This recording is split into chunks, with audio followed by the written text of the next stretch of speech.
मधुबन के बाबा, मधुबन के बाबा मुरली वाले, आपका क्या कहना, आपका क्या कहना। ओम शांति। 20 अप्रैल 2022 बाबा के महावाक्य। मीठे बच्चे, जो खुशी खुद को मिली है वह सबको देनी है।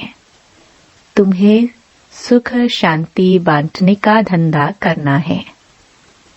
प्रश्न, तुम बच्चों को इस बेहद ड्रामा की हर सीन बहुत ही पसंद है, क्यों?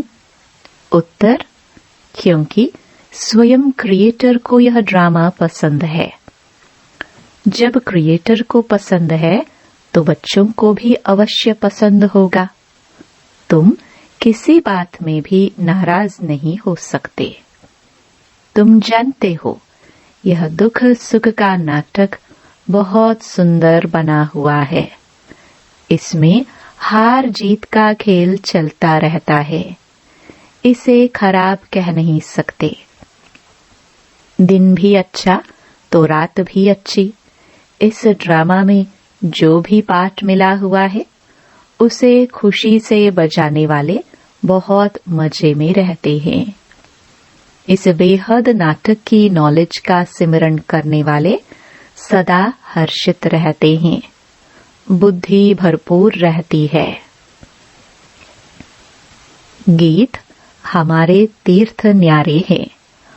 ओम शांति। वास्तव में स्कूल में कोई गीत नहीं गाए जाते हैं। यह पाठशाला है, फिर भी यहाँ गीत क्यों गाए जाते हैं? सत्युग में तो यह गीत नहीं गाए जाते हैं। अभी हम लोग बैठे हैं संगम पर, इसलिए भक्ति और गीतों आदि को लेकर उसका अर्थ समझाते हैं। मनुष्य तो अर्थ समझते नहीं। हम अभी ना यहाँ हैं ना वहाँ हैं, बीच में बैठे हैं तो इनका थोड़ा आधार लेते हैं। बच्चों को ज्ञान और भक्ति का राज तो समझाया गया है। इस समय तुम ज्ञान सुन रहे हो भविष्य के लिए। भविष्य के लिए पुरुषार्थ कर कोई प्रारब्ध बनावे, ऐसा कोई मनुष्य नहीं है। तुम पुरुषार्थ करते हो भविष्य नई दुनिया के लिए। मनुष्य दान पुण्य आदि करते हैं दूसरे जन्म के लिए। वह है भक्ति, यह है ज्ञान। कोई कहते भी है ज्ञान, भक्ति और वैराग्य। सन्यासियों का है हद का वैराग्य, तुम्हारा है बेहद का वैराग्य। वो लोग दरबार से वैराग्य दिलाते हैं, दुनिया से नहीं। वह यह जानते ही नहीं कि तमो प्रधान जड़जड़ीभूत सृष्टि है। इनका विनाश होना है, क्योंकि कल्प की आयु बड़ी लंबी बना दी है। अब बाप बैठ समझाते हैं। बुद्धि भी कहती है यह बात तो बिल्कुल ही ठीक है। मुख्य बात है पवित्रता की, जिसके लिए वह घर बार छोड़ते हैं।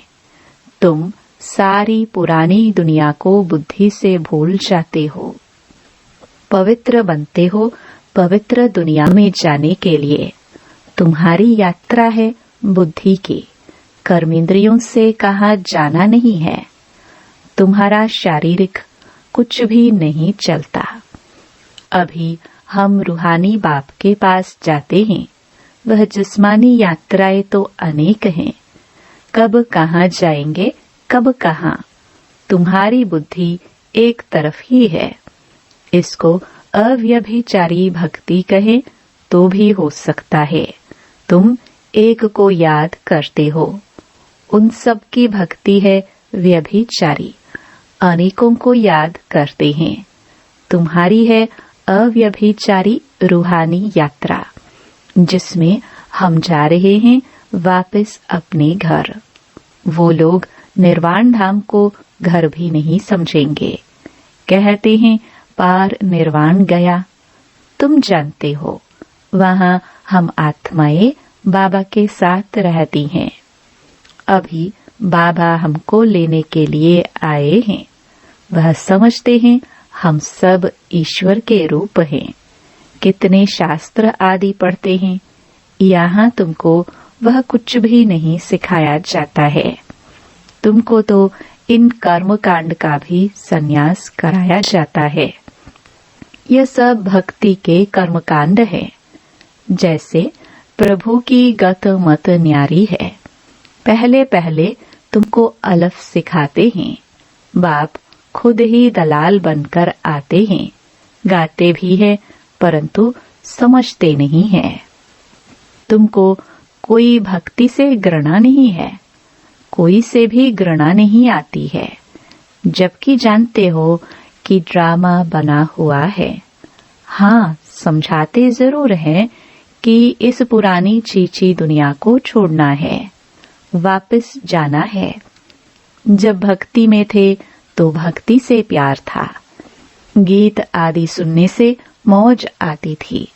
अब समझते हैं वह तो कोई काम के नहीं थे, सुनने में कोई हर्जा नहीं है, परंतु जानते हैं यह भी भक्ति की एक्ट है। हमारा अब उनसे बुद्धि योग टूट ज्ञान से जुट गया है। ज्ञान और भक्ति दोनों को तुम जानते हो। मनुष्यों को जब तक ज्ञान न मिले तो भक्ति को ही बहुत अच्छा समझते हैं। हम जन्म जन्मांतर भक्ति करते आए, भक्ति से स्नेह बढ़ गया। अब हमारी बुद्धि में है यह दुख सुख हार जीत का बना हुआ ड्रामा है, तो उन पर रहम आता है। क्यों न उन्हों को भी रचयिता और रचना का ज्ञान मिल जाए तो बाबा का वर्षा पा सके। जो खुशी अपने को मिली है वह दूसरों को देनी चाहिए।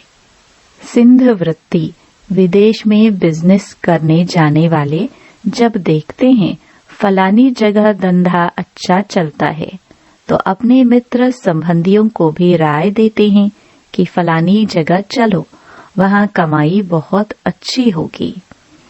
तुम जानते हो कि इस रावण राज्य में दुख ही दुख है। मनुष्यों को यह मालूम नहीं है कि ज्ञान क्या चीज है। साधु संत भी नहीं जानते कि इस ज्ञान से स्वराज्य मिलता है। पूछते हैं इस ज्ञान से क्या प्राप्ति होती है, तो लिखा जाता है शांति और सुख दोनों मिलते हैं, सो भी अविनाशी। किसको सुख शांति का धंधा हाथ आ जाता है तो फिर उसमें ही लग पड़ते हैं। हाँ, जिस्मानी सर्विस भी कुछ समय के लिए करनी पड़ती है। सत्संग का टाइम भी सुबह और शाम को होता है। माताओं को घर का बंधन रहता है तो उन्हों के लिए फिर दिन का टाइम रखा जाता है। सुबह का टाइम सबसे अच्छा है, फ्रेश माइंड होता है। जो सुनते हो उनको फिर धारण कर उगारना है। दुनिया में यह किसको मालूम नहीं कि निराकार परमात्मा भी पढ़ाने आते हैं। भगवानुवाच, तुमको राजयोग सिखलाकर नर से नारायण बनाता हूँ। यह योग बड़ा नामी ग्रामी है। मनुष्य विनाशी धन का दान पुण्य करते हैं तो राजाई घर में अच्छा जन्म लेते हैं। यहाँ तो तुम 21 जन्मों का वर्षा पा रहे हो। तुम सब कुछ दान करते हो 21 जन्म के लिए। फिर कोई भी पद पाने के लिए पुरुषार्थ नहीं करना पड़ेगा, पद फिक्स हो जाता है। अभी तुम अपना वर्षा बाप से ले रहे हो, इसलिए बाबा कहते हैं अच्छी तरह पढ़ो तो जन्म जन्मांतर राजा बनो। पहला जन्म मिलेगा ही ऊंच, प्रजा को भी ऊंच मिलता है। राजाई में दास दासिया आदि सब चाहिए। जितना पढ़ेंगे महादानी बनेंगे उतना ऊंच पद पाएंगे। बाबा भी महादानी है, सबको साहूकार बना देते हैं, सुख और शांति का वर्षा देते हैं। पहले पहले सुख में ही आते हैं। सभी सुखी रहते थे, क्योंकि पहला समय सतो प्रधान, फिर रजो, फिर तमो में आते हैं। उनका पाठ अपना और हमारा पाठ अपना। जो इस धर्म के हैं उनका ही सैपलिंग लगता है। तुम जब संपूर्ण बन जाएंगे तो झट जान जाएंगे कि यह हमारे धर्म का है, वह नहीं है। तुम बच्चे सबको समझाते हो कि बाप नई दुनिया रचते हैं, तो भारत को ही वर्षा मिला था, फिर गुम हो गया। ड्रामानुसार वर्षा लेना भी है तो गवाना भी है। यह चक्र चलता रहता है। इस समय हमने वर्षा गवाया है, अब फिर से ले रहे हैं। लक्ष्मी नारायण के राज्य का किसको भी पता नहीं है, इसलिए पूछा जाता है कि लक्ष्मी नारायण को यह राज्य कब और कैसे मिला। जैसे उन्होंने कृष्ण को आगे रख लक्ष्मी नारायण को गुम कर दिया है, और हम फिर लक्ष्मी नारायण को आगे रख कृष्ण को गुम कर देते हैं। लक्ष्मी नारायण तो है ही सत्युग के, नारायण वाच तो हो न सके। बाप कहते हैं, मैं आता ही हूँ संगम पर। लक्ष्मी नारायण ने जरूर आगे जन्म में संगम पर ही राज्य लिया है। लक्ष्मी नारायण ही 84 जन्म भोग अब अंतिम जन्म में है। लक्ष्मी नारायण को भी राज्य देने वाला जरूर कोई होगा ना, तो भगवान ने ही दिया। इस समय तुम बिल्कुल ही बैगर हो, फिर प्रिंस बन जाते हो। प्रिंस का तो जरूर राजा महाराजा के पास जन्म होगा। अभी तक भी कोई अच्छे अच्छे राजाएं हैं जिनका प्रजा पर बहुत प्यार रहता है। अभी तुम जानते हो, हम राजयोग सीख रहे हैं, जिससे हम राज्य भाग्य पाते हैं। हमको यह निश्चय है, क्योंकि यह अनादि ड्रामा है, हार जीत का खेल है। जो होता है वह ठीक। क्या क्रिएटर को ड्रामा पसंद नहीं होगा? जरूर पसंद होगा। तो क्रिएटर के बच्चों को भी पसंद होगा। हम घृणा कोई से नहीं कर सकते। यह तो समझते हैं कि भक्ति का भी ड्रामा में पार्ट है। ड्रामा सारा अच्छा है, बुरा ड्रामा क्यों कहेंगे? ड्रामा का राज बुद्धि में है, जो तुमको समझाते हैं। अभी भक्ति का पाठ पूरा होता है। अब पुरुषार्थ कर बाप से वर्षा लेना है। बाप कहते हैं, यह सब आसुरी संप्रदाय हैं, इसमें घृणा की तो बात ही नहीं। ईश्वरीय संप्रदाय और आसुरी संप्रदाय का तो खेल है। वह कोई अपने को दुखी समझते थोड़े ही है। भक्ति करते रहते हैं और समझते हैं एक दिन भगवान आकर भक्ति का फल देगा। घर बैठे कोई न कोई रूप में भगवान आकर मिलेगा। और सन्यासी लोग समझते हैं हम आपे ही चले जाएंगे निर्वाण धाम। अपने पुरुषार्थ से तत्व के साथ योग लगाते हैं और समझते हैं हम लीन हो जाएंगे। दुनिया में अनेक मत हैं, बाबा आकर एक मत बनाते हैं, समझाते हैं यह ड्रामा अनादि बना हुआ है, बहुत ही सुंदर नाटक बना हुआ है। ड्रामा में दुख सुख का पाठ नोंधा हुआ है, जिसे देख बहुत खुशी होती है। यह बेहद का खेल बड़ा फाइन बना हुआ है, सो तो सबको पसंद ही आना चाहिए। दिन भी अच्छा तो रात भी अच्छी, खेल है ना। जानते हैं अब रात पूरी होनी है, हमको दिन में जाकर ऊंच पद पाना है। नाराज क्यों होंगे? ड्रामा में जो पाठ मिला है वह तो बचाना ही है। बहुत अच्छा ड्रामा है, इसको खराब कह नहीं सकते। यह खेल कब बंद होता ही नहीं है, बहुत फर्स्ट क्लास खेल है। इनको जानने से बुद्धि भरपूर हो गई है। जैसे बाप नॉलेजफुल है वैसे बच्चे भी नॉलेजफुल हैं। कितना समय सुख कितना समय दुख पाना है यह भी तुम सब कुछ जान गए हो, तब तो कहते हैं वाह प्रभु तेरी लीला। प्रभु की रचना जरूर अच्छी ही होगी, उसको खराब कौन कहेगा। ड्रामा में जो पाठ मिला हुआ है वो तो बजाना ही है, यह खेल कभी बंद होना ही नहीं है। इनको जानने से मजा ही मजा आता है। भक्ति में सत्युगी राजाई का पता भी नहीं है, सत्युगी राजाई में फिर भक्ति का पता ही नहीं रहता है। भक्ति में भी कितने सुंदर गीत गाते हैं, हे प्रभु तेरी लीला विचित्र है। यह तुम बच्चे ही समझ सकते हो, और कोई इस लीला को जानते ही नहीं। बाबा से हमको कितना वर्षा मिलता है। सारा दिन बुद्धि में ख्याल चलना चाहिए कैसा वंडरफुल खेल है, वंडरफुल इसकी समझानी है। बाबा की लीला कितनी अच्छी है। तुम इस बेहद के नाटक को जानते हो, फिर जो पद मिलता है उनको भी देख हर्षित होते हो।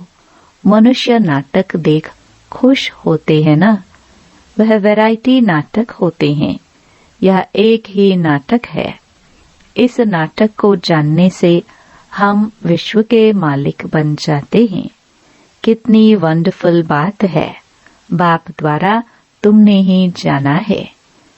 इन बातों में रमण करना पड़ता है।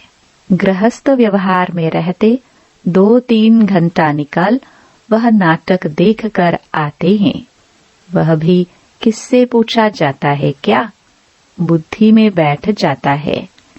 वैसे यह भी बेहद का नाटक है, यह क्यों भूलना चाहिए। इस चक्र की स्मृति तो बिल्कुल ही सहज है, इसको और कोई नहीं जानते हैं। तुम बुद्धि से जानते हो और फिर दिव्य दृष्टि से देखते भी हो। आगे चल और भी बहुत ही सीनरिया देखेंगे। अच्छा, मीठे मीठे सिखिलदे बच्चों प्रति माता पिता बाप दादा का याद प्यार और गुड मॉर्निंग। रूहानी बाप की रूहानी बच्चों को नमस्ते। धारणा के लिए मुख्य सार। पहला, बाप समान महादानी बनना है, सबको सुख शांति का वर्षा देना है, ज्ञान को धारण कर फिर उगारना है। दूसरा, बेहद नाटक को देख सदा हर्षित रहना है। प्रभु की लीला और यह ड्रामा कितना विचित्र है, इसका सिमरन कर मजे में रहना है। वरदान, पुरुषार्थ के साथ योग के प्रयोग की विधि द्वारा वृत्तियों को परिवर्तन करने वाले सदा विजयी भव। पुरुषार्थ धर्मी बनाता है, वह भी जरूरी है, लेकिन पुरुषार्थ के साथ साथ योग के प्रयोग से सबकी वृत्तियों को परिवर्तन करो तो सफलता समीप दिखाई देगी। दृढ़ निश्चय और योग के प्रयोग द्वारा किसी की भी बुद्धि को परिवर्तन कर सकते हो। सेवाओं में जब भी कोई हलचल हुई है तो उसमें विजय योग के प्रयोग से ही मिली है। इसलिए पुरुषार्थ से धर्मी बनाओ, लेकिन बीज को प्रत्यक्ष करने के लिए योग का प्रयोग करो, तब विजयी भव का वरदान प्राप्त होगा। स्लोगन, सेवा द्वारा पुण्य की पूंजी जमा करने वाले ही पुण्य आत्मा हैं। ओम शांति। और अब यह एक बहुत अच्छी वीडियो भी जरूर देखें।